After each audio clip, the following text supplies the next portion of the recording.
Alright, so we're taking out this whole window piece and replacing the exterior siding with the new one.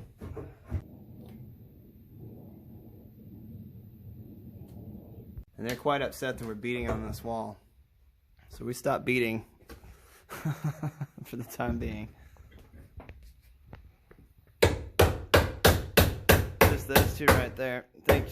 You see how I did that? I said we stopped beating, and then he starts beating on the wall right when I'm in here. That's brotherly love for you.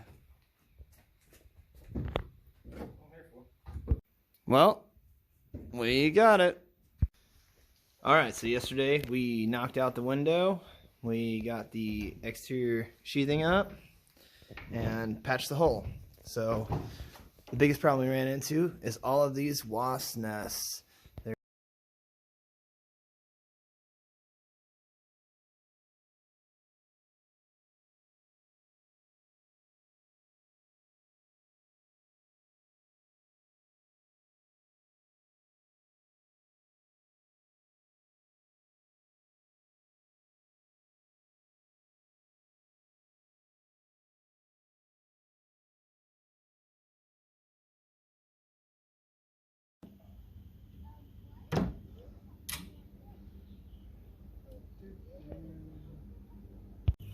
So we had to come in here and cut out some of this because the window repair that was done previous to us getting it, they went and cut out this lip, as you can see in here, around the window to make the window fit in, and well, so the overlap doesn't match up. So we had to cut off some so that we get even overlap and everything sits nice and flush.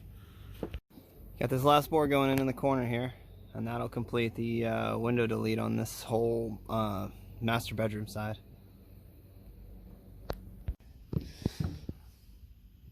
Yeah, we're good. Alright, so what I'm doing is making sure that we're getting in the stud, having good contact, not seeing any nails coming through. And it looks good.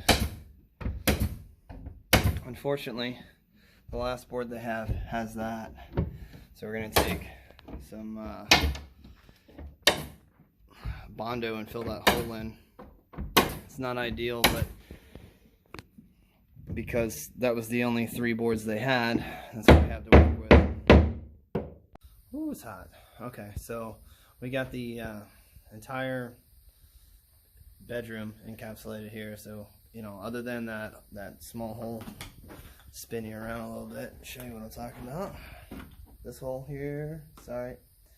I'm going to use some kind of epoxy product. I'm looking at a couple different ones right now. I said Bondo, but you know, something along those lines. So a gap filler, something that's going to be hard enough and will last, you know. But it's hot in here. I'm going to get out. I just wanted to say thanks for watching, and hope you enjoyed the videos. And I'll start putting these out again as we're doing the work.